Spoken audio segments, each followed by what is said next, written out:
Lucrèce de la nature des choses, livre troisième, l'âme et la mort. Toi qui, sortant de nuit versant tant de lumière, le premier de la vie éclaira la carrière, j'ose poser mes pas aux traces de tes pas, j'ose te suivre, honneur de la Grèce, non pas en rival, mais en fils, en disciple fidèle, et qui pourrait au signe égaler l'hirondelle, ou les bonds des chevreaux, vacillant sur leurs pieds, timides à l'élan vigoureux des coursiers.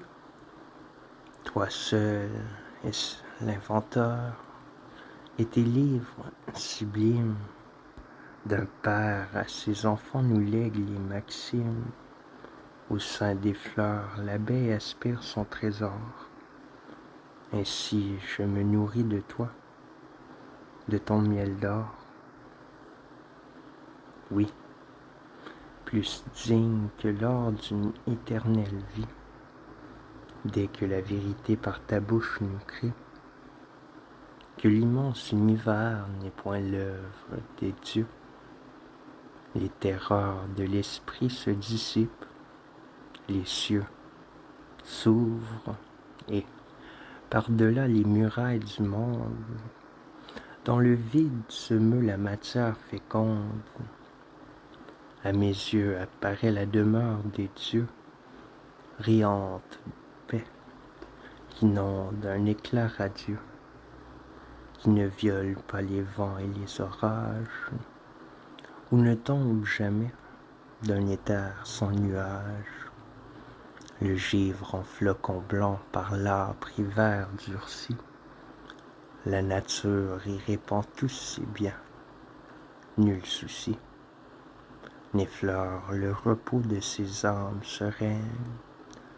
Nulle part je ne vois les rives souterraines du fabuleux Cocyte, et sous notre univers, rien n'empêche mes yeux d'embrasser, au travers du vide sous mes pieds, le mouvement des choses.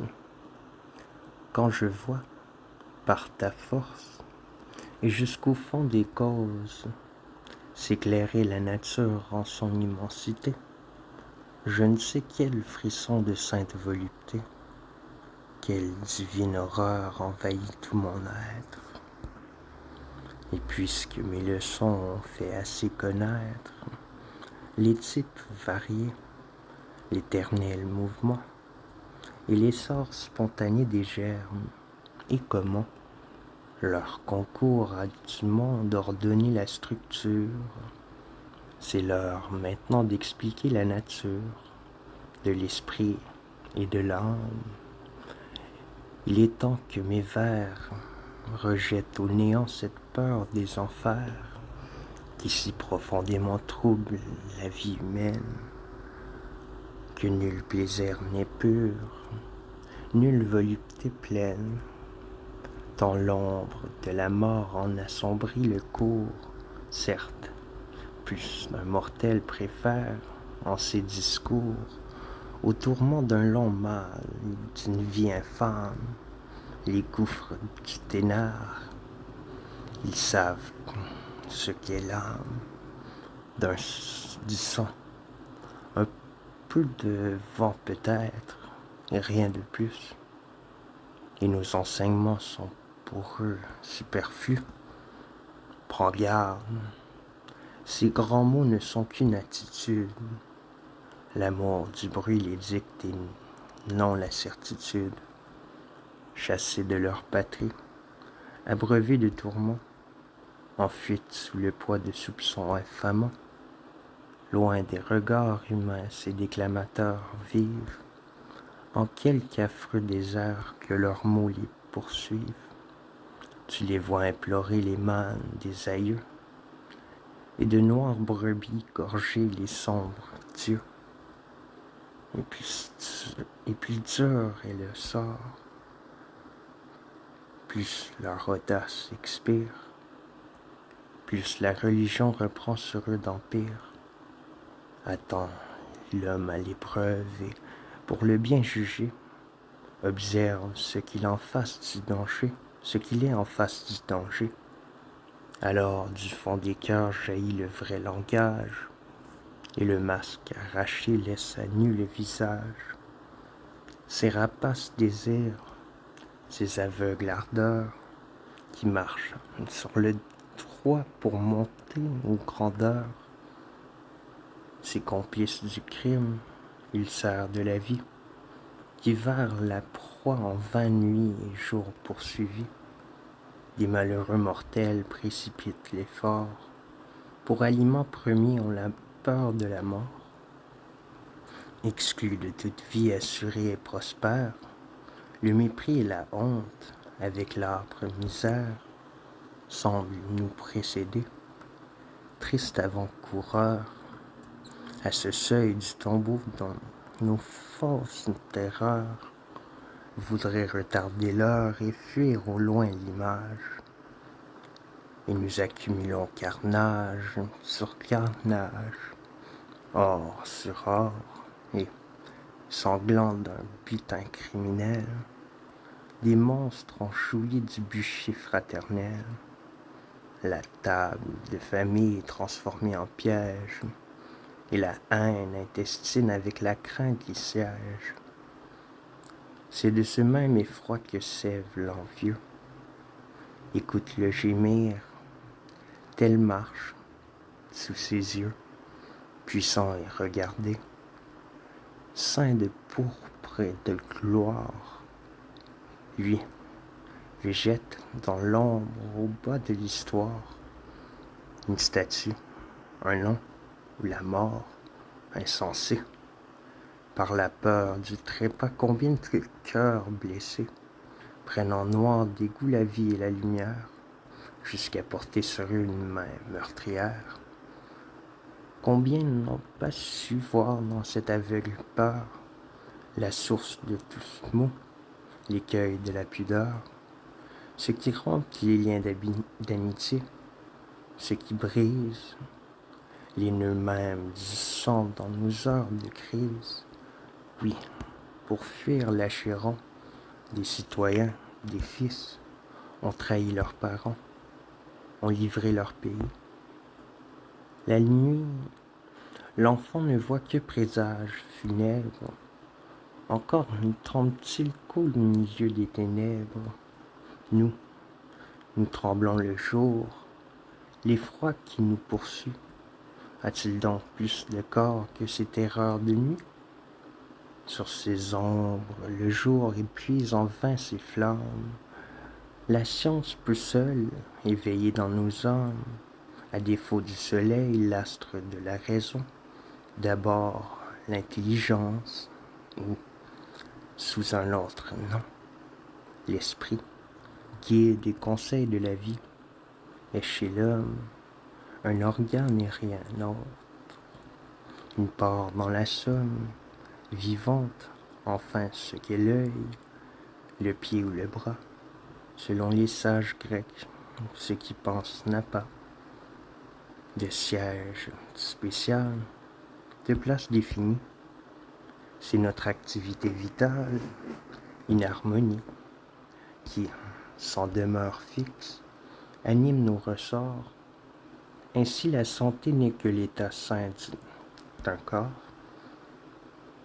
c'en est une habitude et non une partie. Fausse comparaison par l'effet démenti. En des points apparents, le corps souffre parfois, sans que le mal pénètre en de secrets endroits. Réciproquement, souvent l'âme est blessée, et tout le reste échappe au mal de la pensée. De même, le pied souffre, et le cas est pareil, le front demeure exempt des douleurs de l'orteil. Enfin, lorsque le corps, inerte et gisant, livre au doux sommeil un poids qui ne se sent plus vivre. Quelque chose est en nous qui, sous cette langueur, reste ouvert à la joie, aux vains soucis du cœur, dont mille mouvements agitent l'insomnie. Or, ce qui vit, non plus, non plus, n'est pas une harmonie. C'est un membre du corps. Et comment s'en douter lorsque tu vois la vie intacte résister aux mutilations, elle qu'un souffle tue, qui, pour quelque chaleur par les lèvres perdues, peut déserter soudain les veines et les os, nos éléments, pourvus de rôles inégaux, importent plus ou moins au salut de notre être. C'est la chaleur et l'air, tu peux le reconnaître, qui, gardiens de la vie, en retiennent l'essor, air vital, feu couvé dans notre sang, trésor, qui s'envole et s'éteint quand la mort nous réclame. Tu sais ce qu'est l'esprit, et tu sais ce qu'est l'âme. Des organes du corps laissent au chanteur ce nom, faute d'être cueilli sur le mont Hélicon. Pour nommer une essence encore mal définie, d'où qu'elle vienne enfin, laisse aux Grecs l'harmonie, qui la garde pour eux. Toi, viens suivre avec moi le cours de ces leçons que je reprends pour toi. J'enseigne l'unité de l'esprit et de l'âme. Je dis qu'un même fil forme leur double trame. Mais le chef souverain, tête du mouvement, c'est lui qu'on nomme esprit, pensée ou jugement. Son siège est où l'angoisse et la terreur s'agitent, où les frissons de joie autour du cœur palpitent. La poitrine est son trône, et de là, comme un dieu, d'un signe directeur, il pousse et met en jeu. L'âme éparse en tous sens dans le reste de l'être. Parfois, avant qu'un trouble en cette âme ait pu naître, l'esprit, seul conscient, frémit d'aise ou d'orgueil. Ainsi le mal qui tient notre tête ou notre œil n'attaque pas l'ensemble. Ainsi, quand la pensée s'exalte dans sa force ou bien l'engueule blessée, l'âme, trop plein du cœur dispersé dans le corps, souvent échappe au choc et demeure en dehors. Quand l'intensité croît, quand l'atteinte est profonde, il faut que de partout l'âme entière y réponde. La sueur pâle court sur le corps aux abois. La langue brusquement s'embarrasse. La voix tombe. L'oreille teinte et l'énergie expire. Si donc l'esprit sur l'âme exerce un tel empire, qu'on a vu ses terreurs terrasser les plus forts, si l'âme à son appel pousse et frappe le corps, c'est que tous deux sont joints par une étroite chaîne. Autre conclusion, qui n'est pas moins certaine, tous deux sont corporels, puisqu'ils meuvent le corps, ils gouvernent tout l'homme, ils tendent ses ressorts. Le tyran du sommeil, lui faisant son visage, tous fait, ou du toucher tu reconnais l'ouvrage, sans toucher, point de choc, sans corps, point de toucher. À cet enchaînement tu ne peux t'arracher. Confesse donc que l'âme et l'esprit sont matière. Le corps, d'ailleurs, contient leur force tout entière. Ce qu'ils font, c'est en lui, c'est par lui qu'ils le font. Lorsqu'un trait furieux pourfend les os et rompt les muscles sans s'atteindre aux sources de la vie, à la mer langueur dont la chute est suivie, à la prostration, succède un chaud désir, vague effort de l'esprit qui veut se ressaisir. L'intelligence est donc d'essence corporelle, puisque le mal du corps se répercute en elle. Maintenant, de quel corps l'esprit se forme-t-il? Je vais te l'enseigner, infiniment subtil. Des corps les plus menus, il faut qu'ils se composent. Au premier examen, ce premier point s'impose. Quel plus rapide éclair que le travail mental? L'élan de la pensée est un vol sans rival. Si donc, en son essor, l'esprit laisse en arrière tout ce dont l'œil perçoit la forme ou la matière, c'est que son corps fluide est formé d'éléments ronds, menus et légers, tels que leurs mouvements. Au choc le plus minime obéissent sur l'heure. Pourquoi l'eau cède-t-elle au souffle qui l'effleure? Elle est faite de corps ronds, menus et coulants. Le miel est plus tenace et ses flots sont plus longs. Une cohésion paresseuse contracte le tissu moins glissant de sa nappe compacte. Ses atomes, moins ronds, serrent mieux leur faisceau. Rien qu'à frôler un tas de graines de pavot. Le zéphyr jusqu'au sol en rase les poussières. L'aquillon ne peut rien sur un monceau de pierre. Donc la forme et le poids, par de constants rapports, sont liés à l'allure, au mouvement des corps. Plus ils sont fins, roulants, plus leur masse est agile, plus ils sont anguleux, moins leur bloc est mobile. L'esprit a cette loi pleinement satisfait.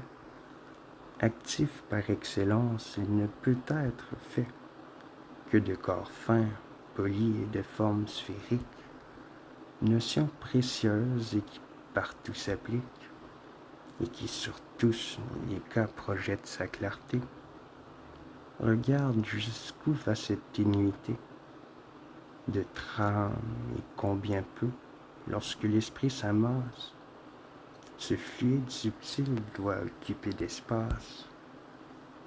Quand le repos funèbre est en nous descendu, l'esprit et l'âme ont fui, mais rien ne s'est perdu de la forme et du poids, rien de ce qui fut l'homme, de son dépôt. La mort représente la somme.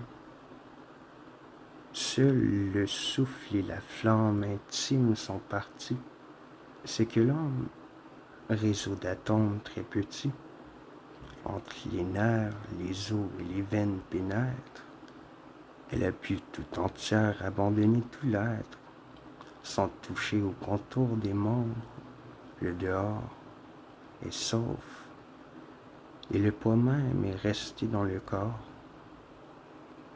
Ainsi, lorsque du vin s'est exhalé la ronde, quand l'air a dispersé la douce odeur du bon, quand s'est perdu le sucre enfermé dans le fruit, le volume à nos yeux n'en paraît point réduit.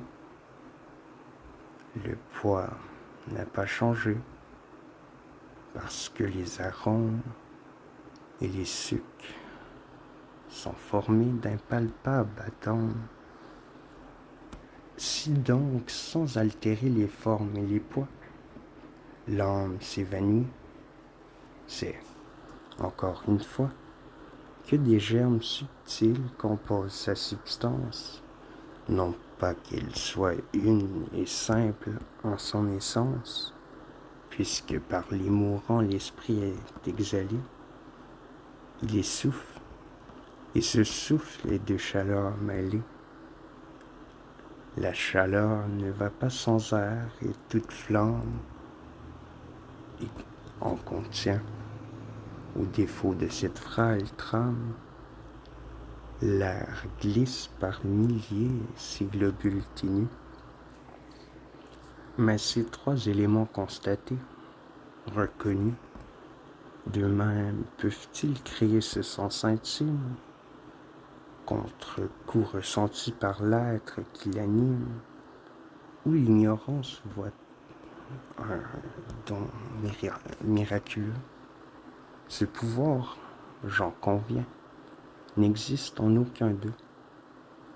À ces éléments, donc, s'en joint un quatrième, sans nom, presque sans corps, atténuité même, sans égal en souplesse, et dont le mouvement, de membre en membre, éveille en nous le sentiment, germe de l'action, cette fluide essence, met en jeu la chaleur, puis l'aveugle puissance du vent, puis l'air, enfin gagné et pénètre tout, et par les nerfs émus et par le sang qui bout, transmet au fond des eaux jusque dans les moelles le feu des voluptés ou des fièvres cruelles.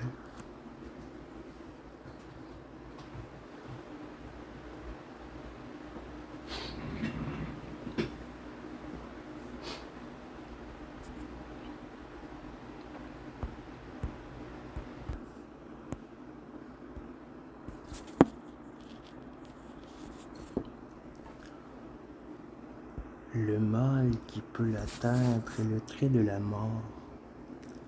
Tout s'écroule, la vie est attaquée en son fort, cherche en vain où se prendre éparpillée.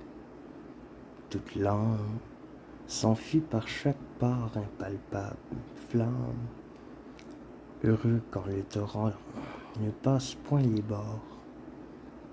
La vie alors subsiste et rentre dans le corps. Mais quelle loi combine et revêt de puissance l'accord des éléments de la quadruple essence?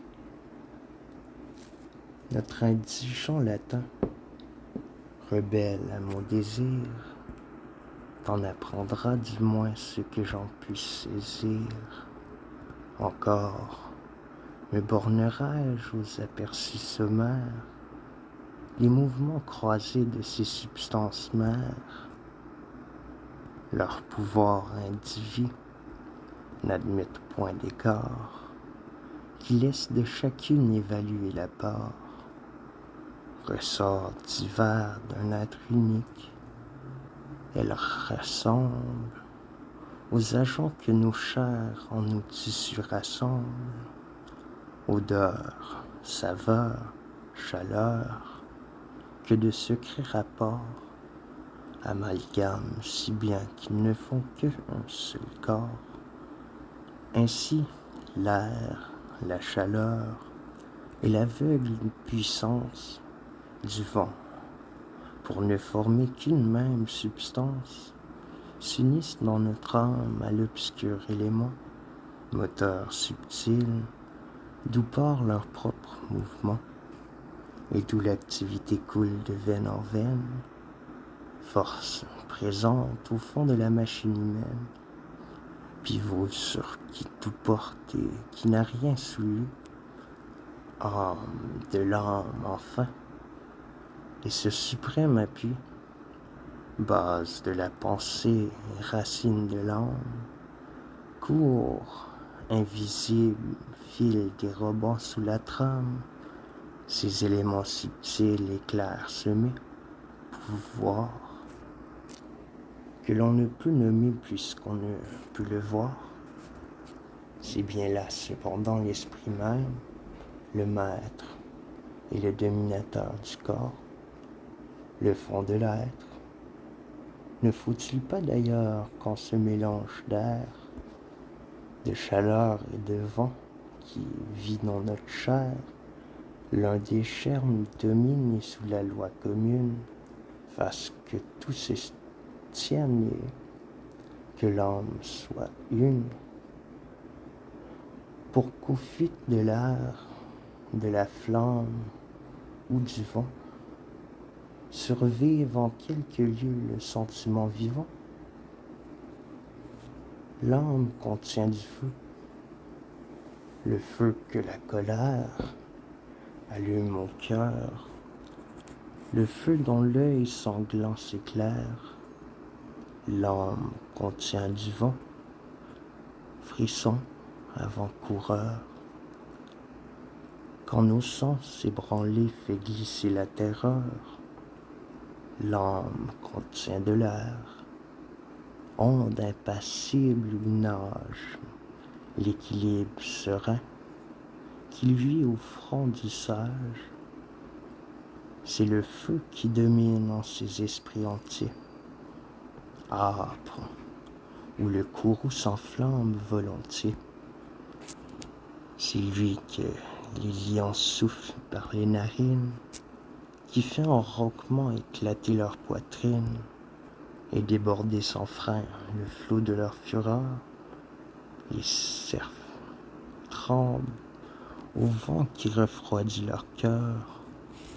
Le vent règne en leur âme et frissonne en leurs veines. L'air calme assure aux bœufs leur majesté sereine, que trouble rarement de sa noire vapeur la torche du courroux aveugle, et que la peur ne paralyse point de ses flèches de glace. Entre les deux excès, la nature les place, et dans ces animaux, c'est nous que je décris. La sagesse a bien pu mûrir quelque esprit, mais sans en extirper la tendance rectrice, elle n'en peut si bien déraciner le vice, que l'un plus volontiers ne cède à la terreur, l'autre aux emportements de l'aveugle fureur, l'autre au molle abandon d'une âme trop peu fière. Enfin, de cent façons les jeux de la matière, avec le naturel, font varier les mœurs. Comment trouver assez de noms pourtant d'humeur qui pourraient éclaircir tant de causes obscures et de tant d'éléments distinguer les figures? Constatons seulement que, si faible soit-il, rien n'en peut effacer les vestiges subtils. La raison les attaque et ne peut les détruire. Quel obstacle, sans eux, pourrait nous interdire l'accès du calme pur dont jouissent les dieux? Ces germes, dans le corps répandu en tous lieux, assurent sa durée et soutiennent sa trame, car des liens profonds soudent le corps à l'âme, nœud qu'on ne tranche pas sans dommage commun, qui peut d'un grain d'encens isoler son parfum, sans supprimer l'objet dont l'arôme et l'essence. C'est ce que sont au corps l'âme et l'intelligence. L'ensemble se dissout quand le faisceau se rompt dans un accord étroit, primordial, confond, comme leur élément, leur fortune jumelle. Ni l'âme, ni le corps sans aide mutuelle ne pourraient, séparés, atteindre au sentiment. De leur concours actif sort ce rayonnement, vital, centre de l'être et flambeau du système. Le corps n'est rien sans l'âme. Il n'a point en lui-même de quoi naître et grandir et survivre à la mort. L'eau peut ne pas changer quand la vapeur en sort et rendre sans périr ce que le feu lui donne. Autre est la loi du corps, quand l'âme l'abandonne, il succombe, entraînant tous ses ressorts pourris. C'est que, dès le principe, ensemble ils sont appris. Ce concert d'action dont la vie est la somme, et qu'au sein maternel, dans le moule où naît l'homme, on ne briserait pas sans les tuer tous deux. Ainsi, perte et salut, tout est commun entre eux. Comment donc contester leur parenté native, refuser à la chair la vertu sensitive, dans l'âme éparse en nous, voir l'unique ferment de l'intime travail qu'on nomme sentiment. C'est nier l'évidence acquise et manifeste, car le fait nous apprend, nous prouve, nous atteste la sensibilité du corps et ce qu'elle est. L'âme, en quittant le corps, laisse l'être incomplet, et le sens l'abandonne. Il perd en se divorce, ce qui, sans être lieu, du moins doublait sa force. Sa part à lui, la mort, la lui prend par surcroît. D'aucuns disent, c'est l'âme et non pas l'œil qui voit. L'œil est la porte ouverte à l'âme spectatrice. Vaine erreur, leur sens même en fait assez justice. Lui qui pousse l'image au centre visuel, parfois l'éclat trop vif à notre œil est cruel. L'objet brillant s'éclipse et le regard avorte, et l'œil souffre. Est-ce là l'office d'une porte? Courage, ajoutez donc que, sans porte et sans yeux, l'esprit serait plus libre et l'âme ferait mieux.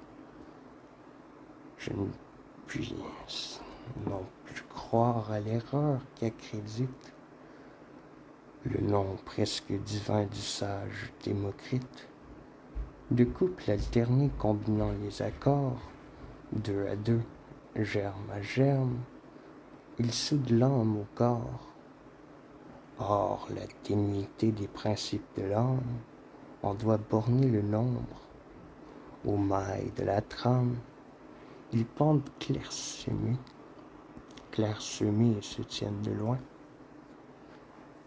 Tout au plus la nature aura-t-elle pris soin de mesurer entre eux l'intervalle aux surfaces que les plus frêles grains, les corps les plus fugaces, pour émouvoir des sens les délicats ressorts, car nous ne sentons point tout choc et toute chose. La poussière ou le phare sur nos membres se pose. La laine de la nuit nous mouille. Certains fils par notre chemin de leur réseau subtil. Il pleut sur nous d'en haut sans débris. Vieilles ailes des insectes, duvet des oiseaux, flocons grêles qui tombent ralentis par leur légèreté. De millénaires trempants, notre corps est tenté, les pieds des moucherons n'y laissent pas d'empreinte. Et de tous ces contacts, il ne se sent pas l'atteinte. Tant d'atomes éparses dans le tissu vivant doivent être avertis et mis en branle avant que les germes de l'âme à travers les distances aient pu se renvoyer ces chocs, ces résistances. et nouer ses accords, donner le sentiment. Mais l'esprit, plus que l'âme, a le gouvernement et dispose des clés des portes de la vie. Sitôt que la pensée est aux membres ravis, pas un atome d'âme attardé dans le corps qui résiste un moment, docile, sans effort. L'âme suit la pensée et s'échappe avec l'être, laissant le corps au froid dont la mort le pénètre. Le souffle obstiné reste où l'esprit est resté, mutilé, démembré, plus qu'à demi quitté.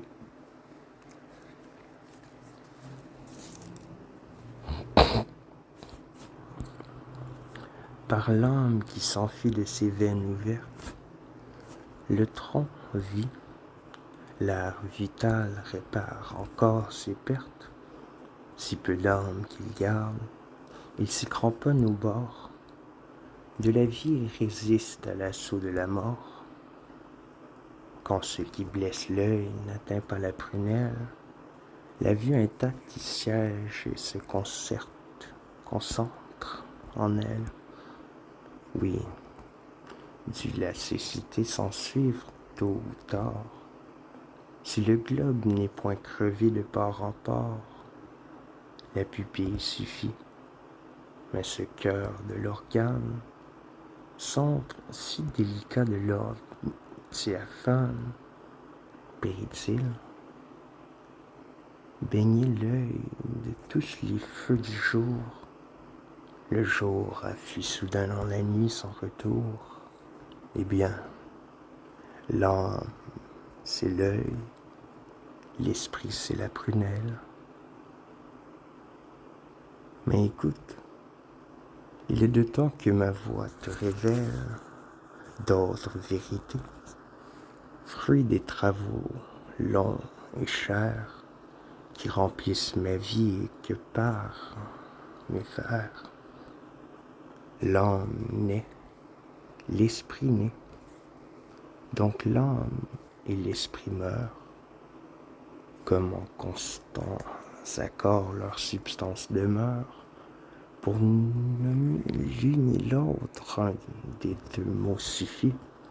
Ce que j'écris de l'âme, entends-le de l'esprit.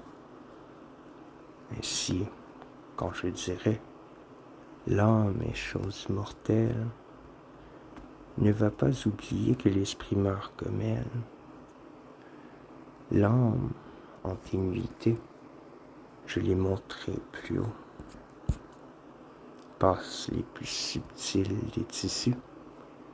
Il s'en faut que l'eau, de loin l'égale, et près de sa matière, le nuage est palpable et la flamme grossière. Elle est donc plus fluide et plus fugace encore. Le choc le plus léger éveille son essor, l'ombre de la vapeur, le reflet du nuage, même le jeu du rêve apportant leur image, simulacre qui flotte au-dessus des mortels, quand notre œil endormi voit fumer les autels, puisque de toutes parts, lorsque tombe l'amphore, l'eau s'écoule et s'enfuit, puisqu'en l'air s'évapore le contour de la flamme ou du brouillard. Comment pourrait ne pas se fondre, et plus subitement, une fois séparés de la machine entière, les frêles éléments de l'âme prisonnière, quand, vase renversé sous les coups fléchissants, le corps raréfié par la perte du sang n'a pu les retenir. Quel obstacle à leur fuite pourrait opposer l'air sans forme et sans limite, moins dense que la chair dont il les a reçus? D'ailleurs, l'âme et le corps ensemble sont conçus. nous les sentons grandir et décliner ensemble, au pas du frère, l'enfant qui vacille et qui tremble, répand le molle essor et son mobile esprit, l'âge, en formant le corps adolescent, mûri. L'âme plus vigoureuse et la raison plus large, puis quand les membres là sont pliés sous la charge des ans accumulés, l'âme comme le corps voit chancelier sa force et s'user ses ressorts. Son effet, l'esprit boite et la langue se trouble. Tout croule d'une chute indivisible et double. Et comment la fumée, au sortir de la chair, l'âme s'évanouit aux profondeurs de l'air. Elle naît, elle croit, elle croyait, avec sa sœur jumelle, et sous le poids des jours, elle tombe comme elle. Enfin, l'âpre souci, la terreur, le remords, valent les mots hideux qui dévastent le corps. De communes douleurs partageant le principe, il faut bien qu'à la mort, l'âme aussi participe. Bien plus, l'esprit souvent pâtit des maux du corps. Il s'égare, il s'échappe en bizarres transports. Parfois la léthargie, alourdissant ses ailes, le plonge en des torpeurs profondes, éternelles. Le front ploie et les yeux flottent irrésolus. Il n'entend plus les voix, il ne reconnaît plus les traits des êtres chers qui, debout en alarme, l'entourent, le visage inondé par les larmes, le rappelant enfin à la vie. Ainsi, tout nous force d'avouer que l'esprit se dissout, car la contagion du mal envahit l'âme, et la mort elle-même est là qui le proclame. La mort a deux agents, maladie et douleur, sous l'empire du vin, quand la brusque chaleur, répandue au travers de nos veines ruisselle. Pourquoi cette lourdeur du corps? Le pied chancelle, la langue s'engourdit, les yeux et les esprits, noyés flottent, l'injure et la rite et les cris. Avec l'impur hoquet font cortège à l'ivresse. Pourquoi? C'est que l'assaut de la liqueur traîtresse attaque, altère l'âme au fond même du corps. Or, ce qui souffre ainsi de passagers transport, comment soutiendra-t-il une épreuve plus dure? Il en perdra la vie présente et future. Souvent, frappé d'un mal subi, un malheureux, comme atteint de la foudre, à nos pieds, sous nos yeux, tombe, écume, gémit, palpite, le délire, tant ses nerfs et les tord, un râle affreux déchire, sa gorge, un spasme, abat tout son corps secoué. C'est que le mal de membre en membre s'est rué. Sur l'âme, ainsi la mer écume, et l'eau fumante, sous la rage des vents impérieux ferment.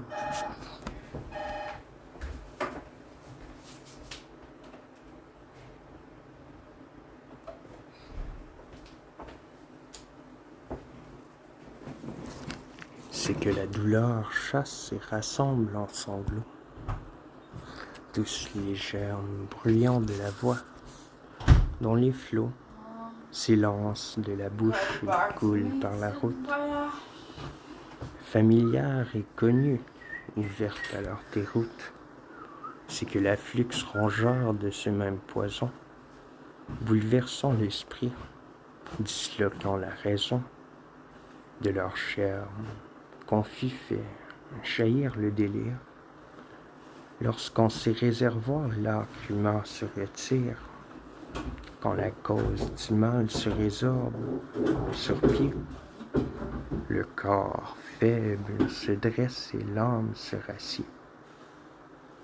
Et des sens reconquis, l'esprit reprend les rênes. Comment croire que l'âme, en proie à tant de peine, attaquée en plein corps par de tels dissolvants, puisse, éparse dans l'air, braver le fouet des vents et vivre sans l'appui d'où sa force procède? Au reste, ces douleurs ne sont pas sans remède. Il suffit qu'on la soigne, et l'or peut la guérir.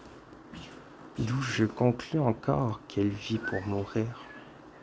Qu'il s'agisse de l'âme ou de toute autre essence, pour en changer l'état, il faut à sa substance adjoindre ou retrancher quelques parties, ou bien il faut intervertir tout au moins l'ordre ancien. Or, l'immortalité n'admet, pleine et parfaite, ni compensation, ni perte, ni conquête. Tout être à son orbite et périt s'il en sort. Ce qu'il était n'est plus. Dès qu'il change, il est mort. Donc, malade ou guéri, il faut qu'on s'y résigne. De la mortalité l'âme porte le signe. Ainsi la vérité heurte les rats de front. J'y coupe la retraite et 2 fois la confond. Et sans réplique enfin la convainc de mensonge. Souvent l'homme s'éteint par degrés. Il allonge la route et membre à membre il perd le sentiment. Nous voyons la pâleur livide lentement monter de l'ongle au doigt et du pied à la cuisse, puis la mort vers le tronc de proche en proche glisse. Ces vestiges glacés partout vont s'imprimant, et l'âme, sans rester entière un seul moment, se divise et décroît. C'est donc qu'elle est mortelle.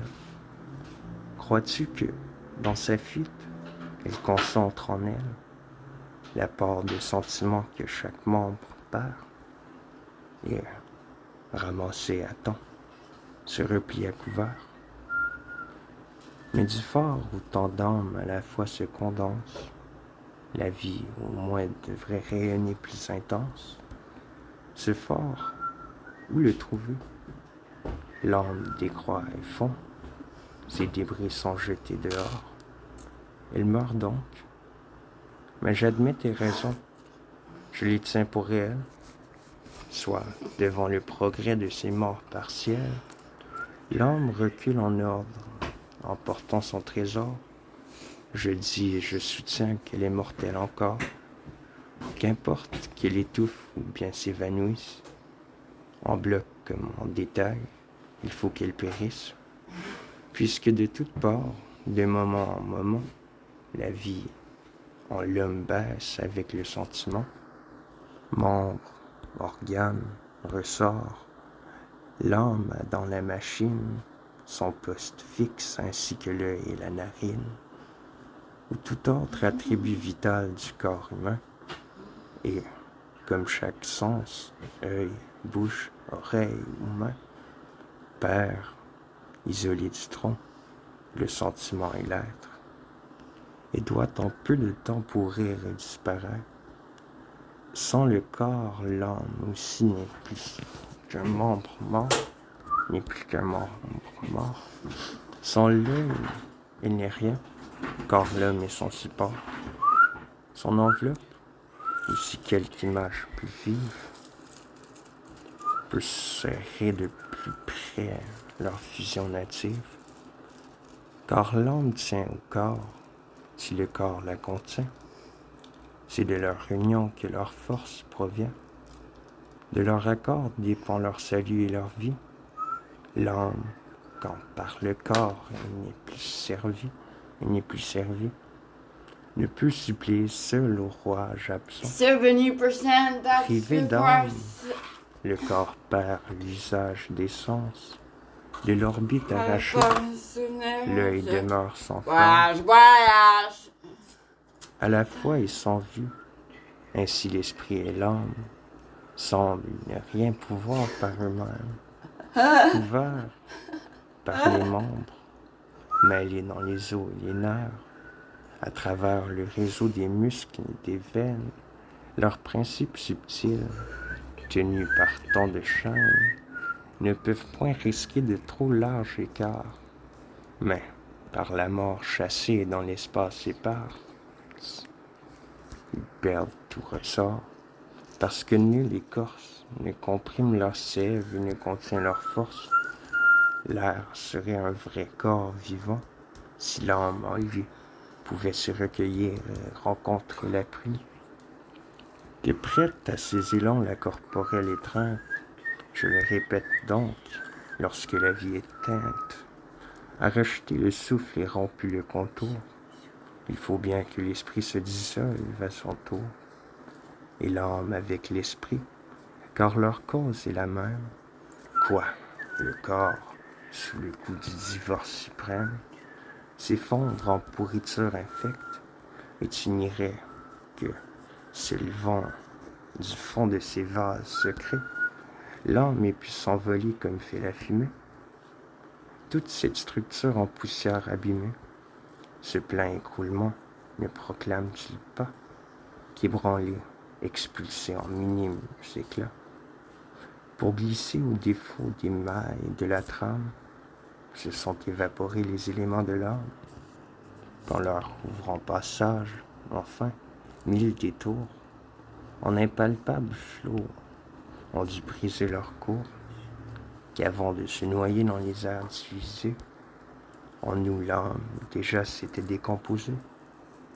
Même en deçà du terme, en pleine vie, un coup imprévu, bien souvent la sape la dissout. On dirait qu'elle va s'écouler tout entière et rompre ses liens, comme à l'heure dernière. Le visage mourant languit de tout le corps, et qui sonque, on voit fléchir et tomber les ressorts.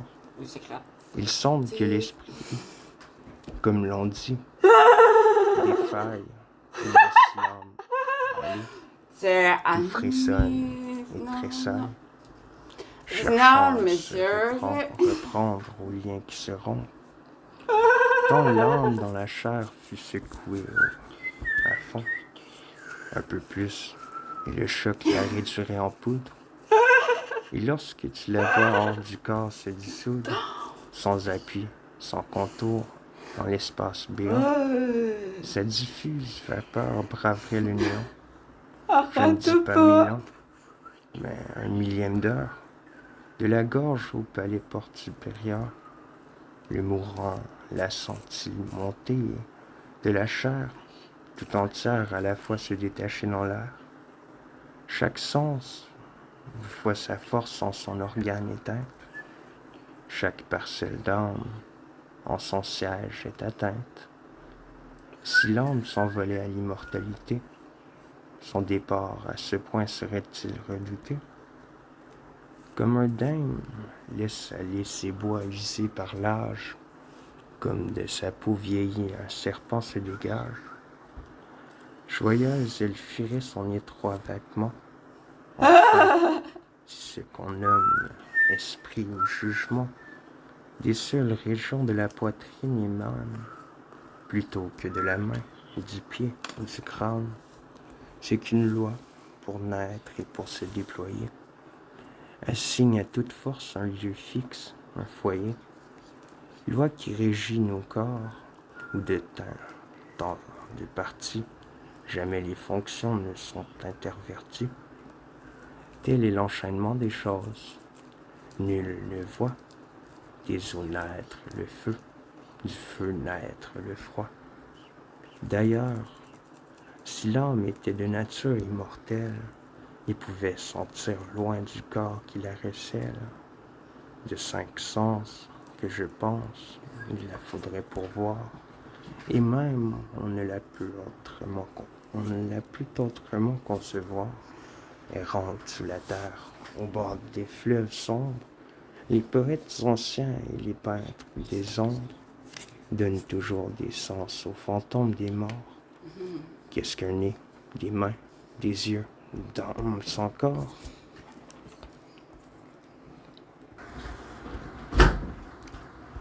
Ouvre la fenêtre, que des oreilles d'ombre ou des langues de mal. Rien ne sent, rien ne vit sans un concours d'organes. C'est bien tout notre corps qui vit. Et l'homme sent le sentiment partout dans ses membres présents. Or, si par le milieu quelque entaille soudaine pouvait d'un coup trancher en deux la forme humaine, nul doute qu'on ne vit l'âme comme le tronc ne fondre en deux moitiés. Or, tout nœud qui se rompt, toute essence qu'un choc décompose et morcelle, abdique sans recours la durée éternelle.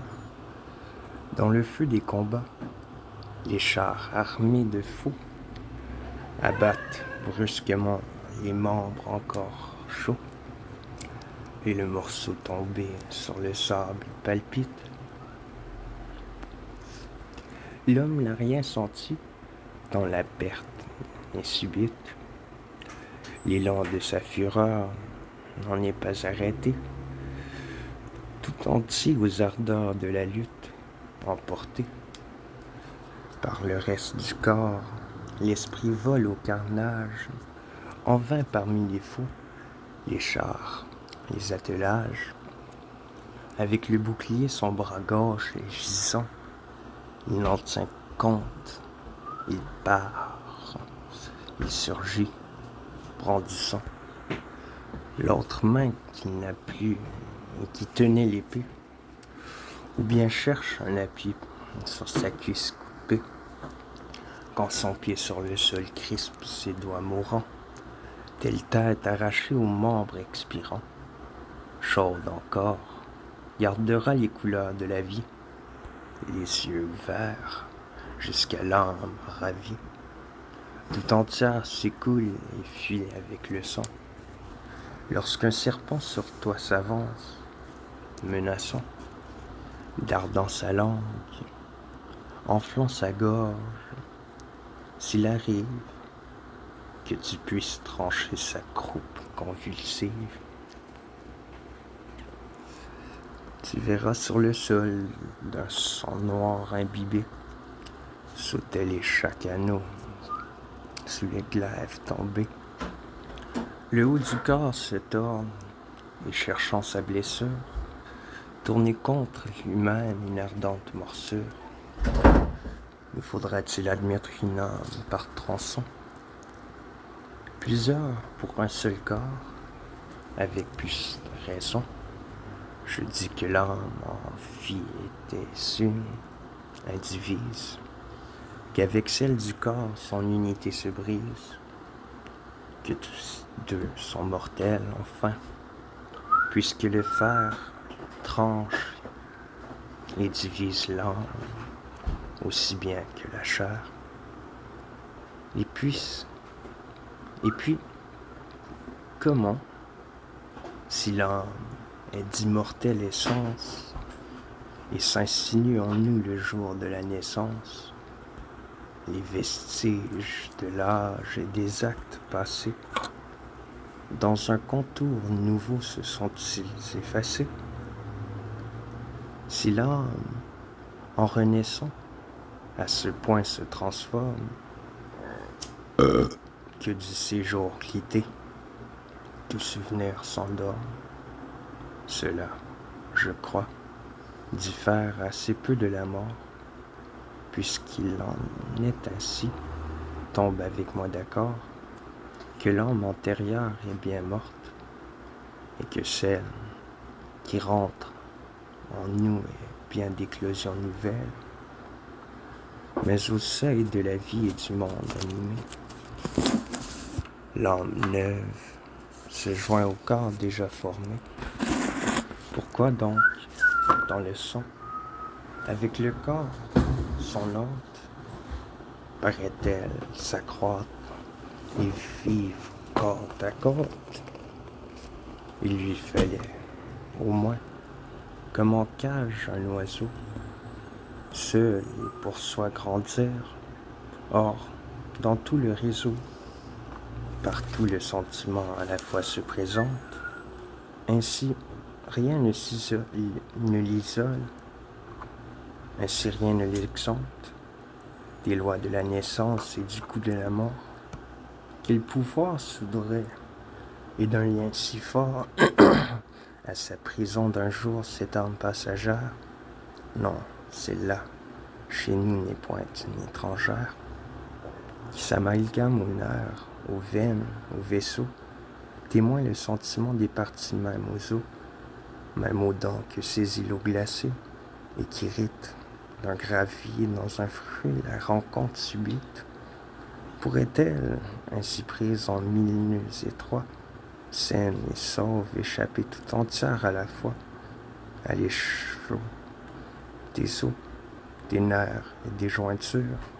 Puis, cette âme adventice, et que tu te figures coulant de veine en veine et filtrant du dehors, n'en doit que mieux périr et fondre avec le corps. Couler, c'est se dissoudre. Il faut donc qu'elle meure, de même qu'à travers la trame intérieure, les aliments, transmis de vaisseau en vaisseau, se perdent, combinés en agrégats nouveaux. Ainsi l'esprit et l'âme, entiers à leur descente, dans les tissus divers de la forme naissante, s'y dissoudraient encore, et c'est de leur courant, de canaux en canaux répartis, mourant, de leur flot transformé, que forcément résulte cette âme qui préside à notre vie adulte, qui, d'elle-même née et mourant tour à tour, ayant sa première heure, aura son dernier jour. Mais laisse-t-elle ou non dans la dépouille morte quelques germes vivants? Quand qu'elle en laisse, il n'importe. En a-t-elle plus droit à l'immortalité? Non, puisque d'elle, en nous, quelque chose est resté. N'en laisse-t-elle pas, de sa prison ouverte? A-t-elle pu bondir sans retard et sans perte? Mais alors, conçoit-on comment peuvent des chairs pourrissantes jaillir ces légions de verre, d'où sort, exsangue et molle, et cependant vivante, dans les membres gonflés cette foule mouvante. Mais ces âmes, dis-tu, peuvent choisir leur corps, chacune en chaque verre arrive du dehors, et tu ne cherches pas quel instinct les adresse, par milieu juste au lieu qu'une seule délaisse. Il est un point, du moins, qu'il te faut éclaircir. L'âme est-elle architecte? Aime-t-elle à choisir les germes de son verre pour bâtir sa demeure? Ou dans le corps tout fait descend-elle à son heure? Quoi donc, à sa prison elle travaillerait, elle que, hors du corps, son libre vol soustrait aux angoisses du froid et de la faim, torture qu'à la chair proprement attache à la nature, et qui n'atteint l'esprit que par contagion.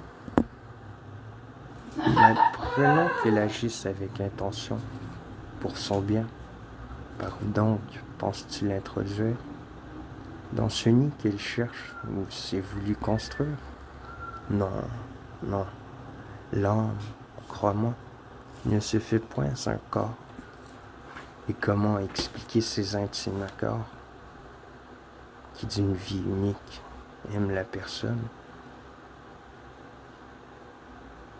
Si l'âme en un corps fait, après coup, s'emprisonne, d'où viendrait au lion sa sauvage fierté, son astuce au renard, au cerf sa lâcheté,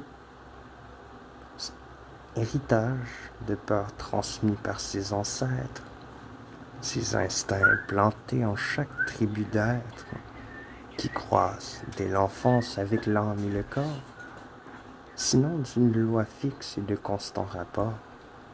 L'âme est la sœur du corps, leur marche est parallèle, que si de forme en forme errait l'âme immortelle, on verrait les instincts aux hasards confondus. Au vol de la colombe, on verrait éperdus frissonner les autours et fuir devant l'audace des cerfs, encorner les molosses de traces. Et la raison passée de l'homme aux animaux. Ils nous disent encore, et ce sont de vains mots, l'âme immortelle change en changeant de demeure. Changer, c'est se dissoudre. Il faut donc qu'elle meure. Les transpositions d'ordre et de mouvement doivent la condamner à mort. Ces éléments, dont les membres éparses, avec l'homme succombe. Les âmes, disent-ils, d'homme en homme retombent.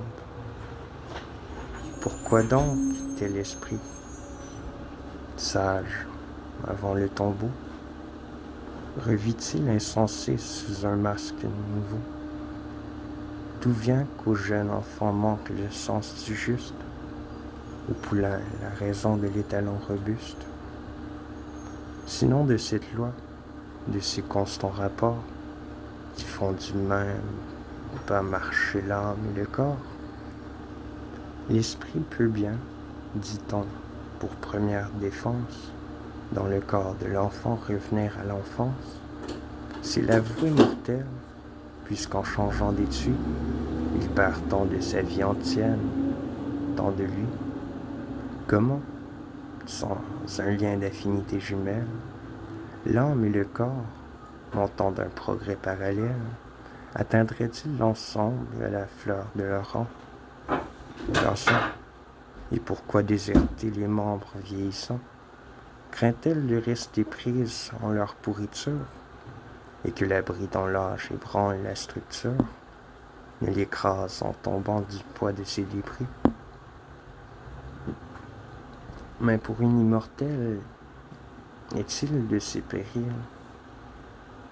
Donc, à l'heure où l'amour accouple homme et bête, lorsque Vénus conçoit des âmes toutes prêtes, guettons l'endroit précis, les traits alentour, à qui doit la première entrer et voir le jour, à moins que, pour mettre ordre à ce conflit stérile, un pacte né d'avance admis la plus agile, à l'honneur d'essayer les moules corporels, non, faire voltiger sur le lit des mortels, cet innombrable essaim d'immortels et mules, c'est bien le plus bouffon des contes ridicules.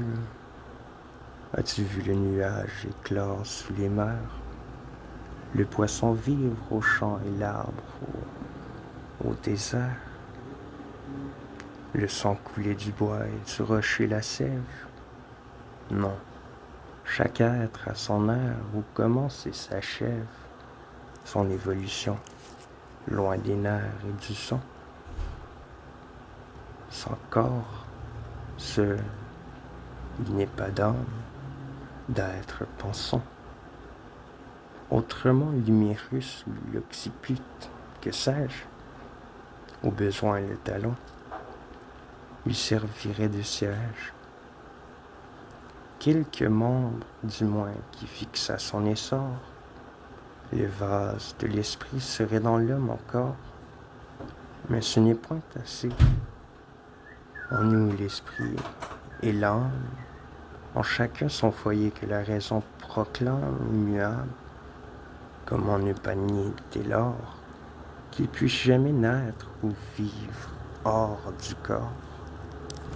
Tu le vois, il faut bien, quand fléchit l'édifice, que l'âme éparse en lit de sa chute périsse. Ô démence, ô mortels, accouplez l'éternel, imaginez entre eux un concert mutuel, un but commun. Quel nœud d'éléments plus contraires, quel agent plus distinct, quel allié moins frère, quoi? L'être périssable et immortel, et l'immortel, d'accord, pour subir la tourmente anxieuse du sort. Trois signes marquant seule l'éternité des choses, l'unité, pleine, intense, impénétrable aux causes de dissolution, aux assauts destructeurs. C'est l'attribut des corps premiers créateurs. L'inanité sans borne où nul effort n'a prise. C'est le vide parfait que nul choc ne divise et qui subsiste, libre, intact et permanent.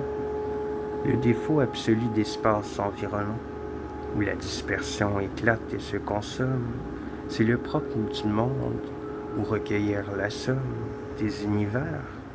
Quel choc la dissoudrait, quel corps tomberait sur ses flancs.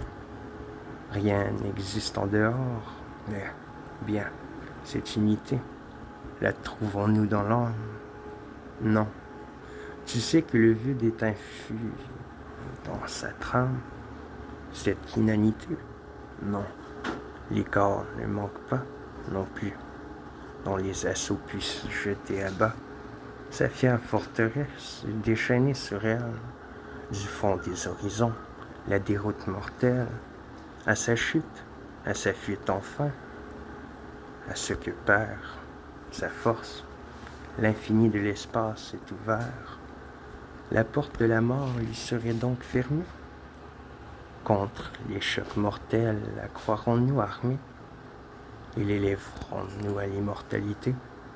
Parce que plus d'un coup par chance est écarté, avant d'avoir lésé le sens intime, ou cède à l'efficacité douteuse d'un remède, au sophisme illusoire, outre les maux du corps dont il souffre, l'âme a les siens, le remords qui la ronge, l'ennui, l'effroi qui la consume, l'avenir qui l'accable et l'emplit l'amertume, les flots noirs du sommeil léthargique et l'oubli du délire où l'esprit s'abîme enseveli.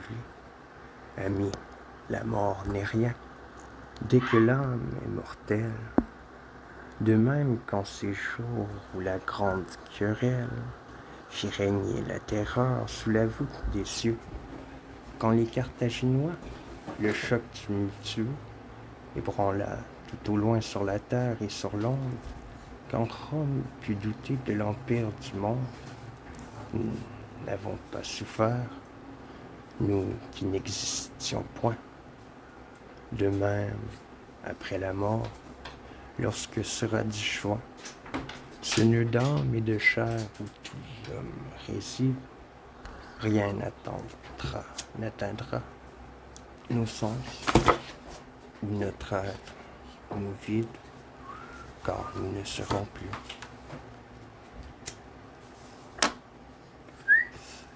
Rien, Dieu, avec la mer, la terre se confondre et l'onde avec l'éther, si même, après que l'âme à la forme est ravie, en nous persiste un sentiment de vie, cela n'est plus en nous et ne nous est plus rien, puisque l'âme et le corps auront pu leur lien, hymen d'où la personne émane tout entière, en vain de nos débris rassemblant la poussière, le temps ranimerait,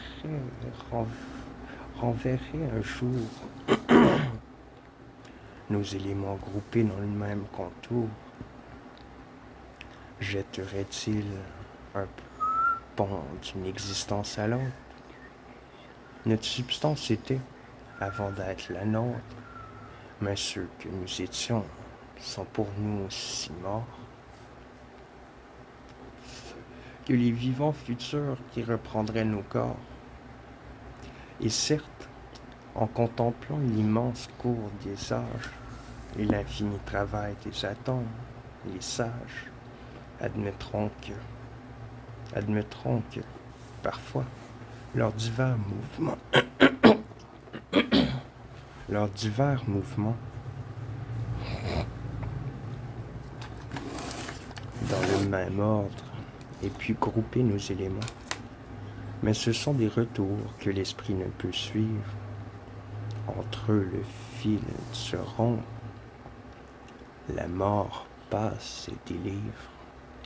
De la chaîne des sens les atomes éparses.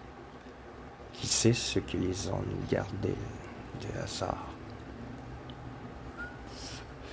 Il faut, pour le subir, passer où le mal tombe. Quel coup pourrons-nous donc redouter dans la tombe? Viennent les mots futurs, nous en serons exempts. Comme les morts anciens le sont des mots présents. Qui n'est pas, ne craint point des soucis qu'il ignore. Qui n'est pas, ne craint point des soucis qu'il ignore. Et qui n'est plus, ressemble à qui n'est pas encore. Si la vie est mortelle, immortelle est la mort. Quand tu vois un vivant s'attendrir sur son sort, tremblant qu'il faille un jour moisir sans sépulture, ou de monstres hideux endurer la morsure, sache qu'un sourd désir lui tient encore au cœur. Il a beau s'en défendre, il en traduit l'erreur, et sa conclusion, quoi qu'il en ait, dévie. Il ne sait pas sortir pleinement de la vie. Il en garde un débris, une ombre, on ne sait quoi, qui dure et se dérobe à l'éternelle loi. Vivant, il se voit mort et gémit sur sa perte. Il ne peut s'arracher de ce cadavre inerte et s'indigne et se plaint d'être créé mortel, victime et spectateur en son rêve cruel. Il se fait le festin du loup et de leurs frais. Il se sent dévoré, comme si la mort vraie laissait un autre lui. Debout, quoique gisant, vivre mort et se voir et se pleurer absent. Non, non, hors de la vie, il n'est pas de torture. Sinon partout la mort m'apparaît aussi dure, momie, à être étouffé dans le naphte et le miel, mage, d'un rocher aux eaux, d'un rocher, pourrir nu sous le ciel, sur mon sein oppressé, sentir peser la terre, qu'importe le supplice, à moins qu'on ne préfère la torche dévorante au cerf du corbeau, et le lit du bûcher à celui du tombeau. Ah, l'amoureux accueil de ta demeure en fête, ta femme, tes enfants, la volupté secrète, de les voir à l'envie courir pour t'embrasser, de leur vouer ton cœur et ton nom, de verser ton sang pour eux. Voilà la douceur de la vie. Et la félicité qu'un seul jour t'a ravi. Mais songe qu'au départ, nul chagrin ne nous suit. Voyons clair une fois, et la terreur s'enfuit. Toi, par la mort couché dans une paix profonde, tu nous laisses ta part des peines de ce monde. Mais nous, près du bûcher, sur ton corps déjà noir, insatiablement nous pleurons, sans espoir de retrouver l'objet d'un deuil irréparable, puis donc que ton sommeil n'est qu'à nous redoutable, que sa paix est la fin de toutes les douleurs. Pourquoi ces longs effrois et ces lâches pâleurs? Sur leur lit de festin, dans leur coupe morose, la mort se glisse et parle aux buveurs saints de rose, leur criant « Jouissez, si court est le plaisir, lorsqu'il s'est écoulé, qui peut le ressaisir? Pense-t-il que la mort altère son convive, ou qu'au dernier soupir, un seul besoin survive? Et si l'homme s'oublie aux heures du sommeil, que sera-ce au tombeau dans la nuit sans réveil? Nul regret, nul souci, quand l'âme et le corps dorment, encore cette substance où les désirs se forment, erre non loin des sens, à peine l'aube a lieu, que l'homme se rassemble et soudain rentre en lui. Mais la mort n'a point d'aube, et quand sa nuit glacée nous surprend, son effet, la vie et la pensée, et tout ce qui fut nous, son retour prend l'essor. Si le sommeil n'est rien, la mort est moins encore.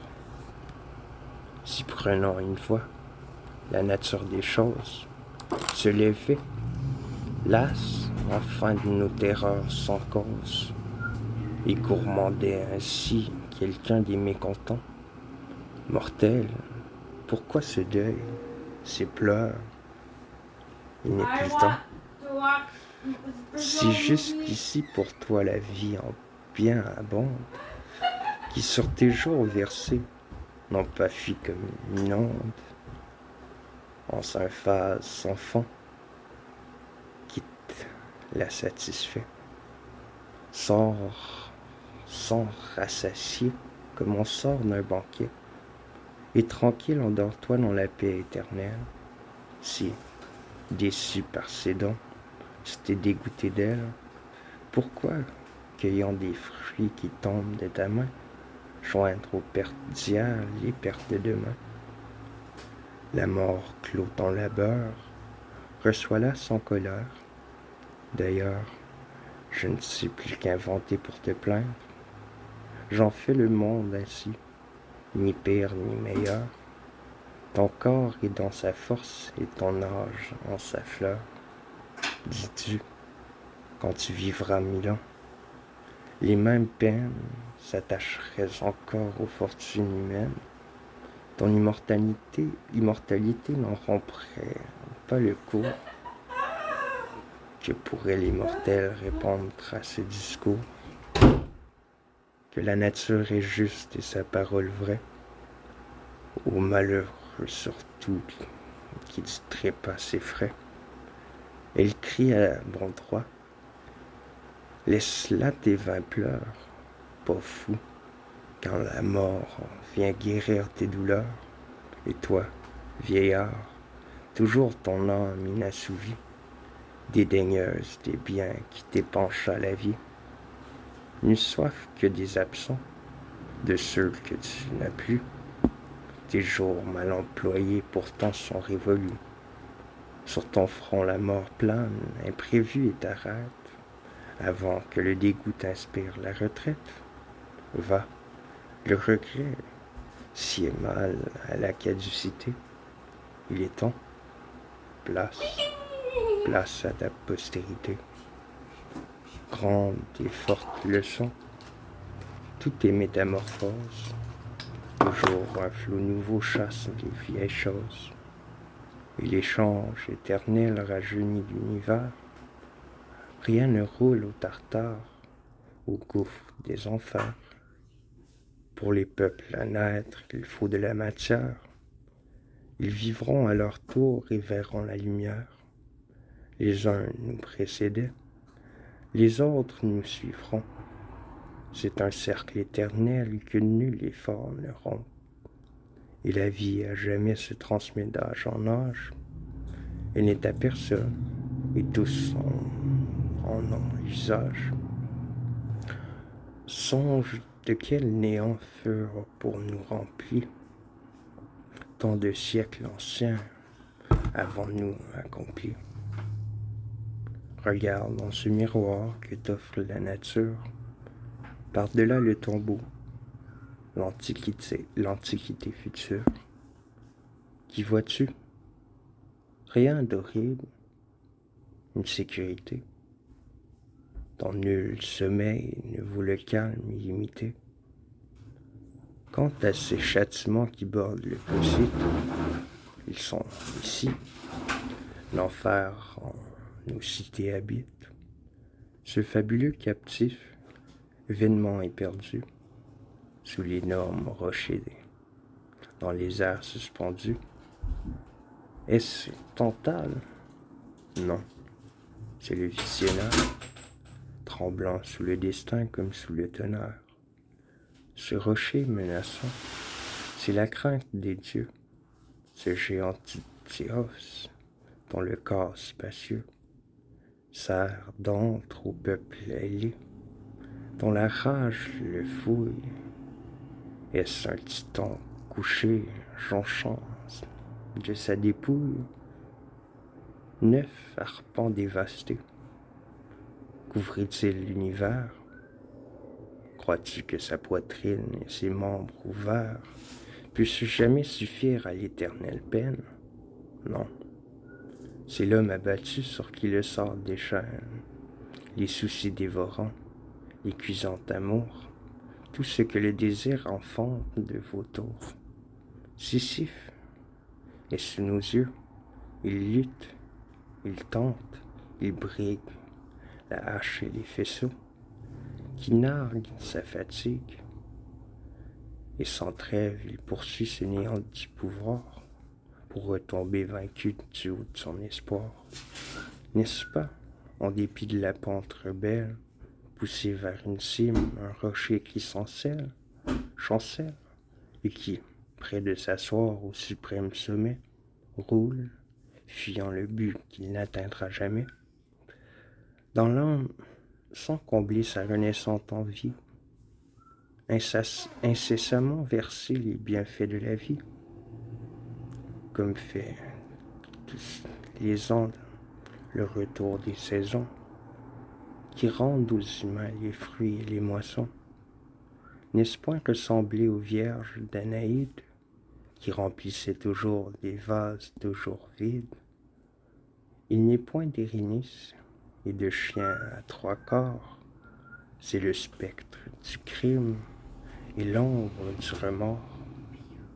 Les rêves ténébreux et la funeste haleine que vomit en vapeur sa gueule souterraine, c'est la terreur que traîne après soi le forfait, l'âme du scélérat. De tourments se repaît, verge, bourreau, gibet, tenaille, bois sans flamme, l'assiège, rêve affreux. Sous lui la roche infâme monte, il tombe, à défaut du juge et du lecteur.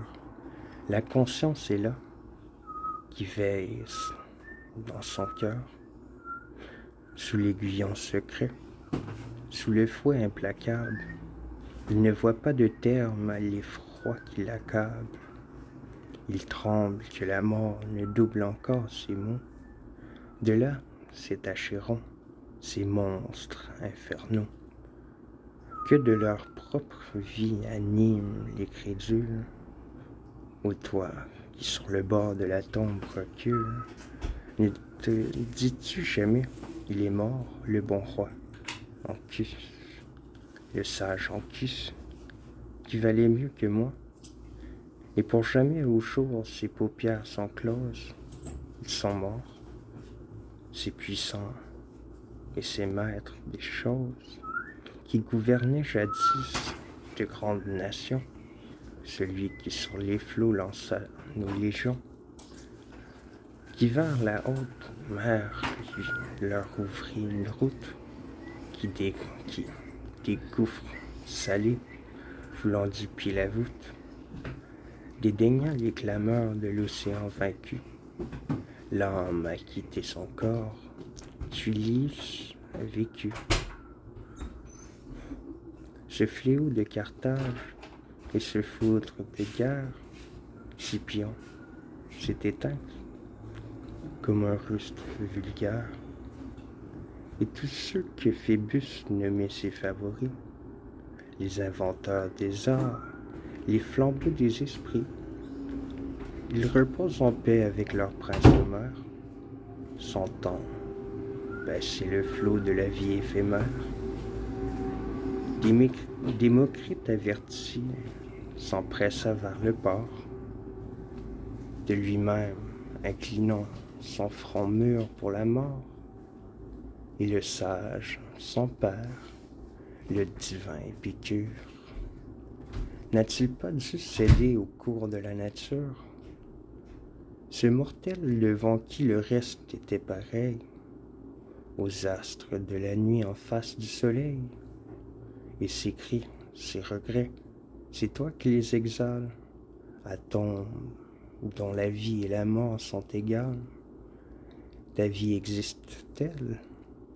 En sommeil tu la perds, de songes harcelés, tu dors les yeux ouverts, sans trouver à tes maux ni cause ni remède, sous l'assaut des terreurs dont la meute t'obsède, ivré d'anxiété, tu flottes aux hasards, et c'est toi, vain chouet, qu'indigne le départ.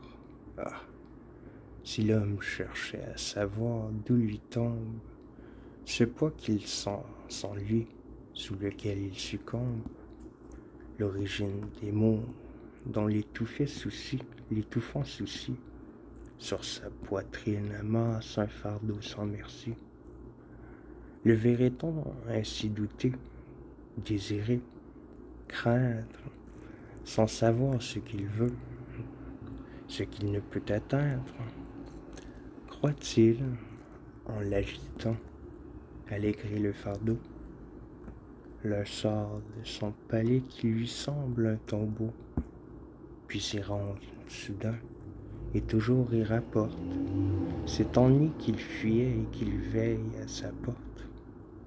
L'autre part au galop, jouant de l'éperon, comme si sa vie la fumait à l'horizon.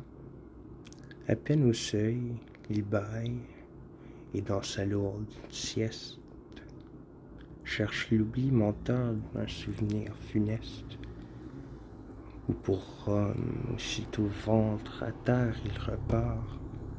Ainsi chacun se fuit partout, et nulle part ne se peut éviter, prisonnier de soi-même, malade à qui son mal reste un obscur problème. Ce mal, c'est la terreur de ce qui suit la mort. Ah, laissez les plaisirs stériles, et d'abord, fouillez, interrogez la nature des choses, qui seul de ce mal peut écarter les causes, car il s'agit, non pas de ce jour tourmenté, mais du repos sans fin et de l'éternité, et quel si grand amour d'une inquiète vie, enfin, à tant de soins, de troubles, nous convie. Notre essor est borné par un terme certain, et nul se dérobe à l'arrêt du destin. Nous tournons sans issue, enfermés que nous sommes, et le cercle est étroit. Depuis qu'il est des hommes, aucun plaisir nouveau n'a paru sous les cieux, mais le bien qui nous manque est sans prise à nos yeux.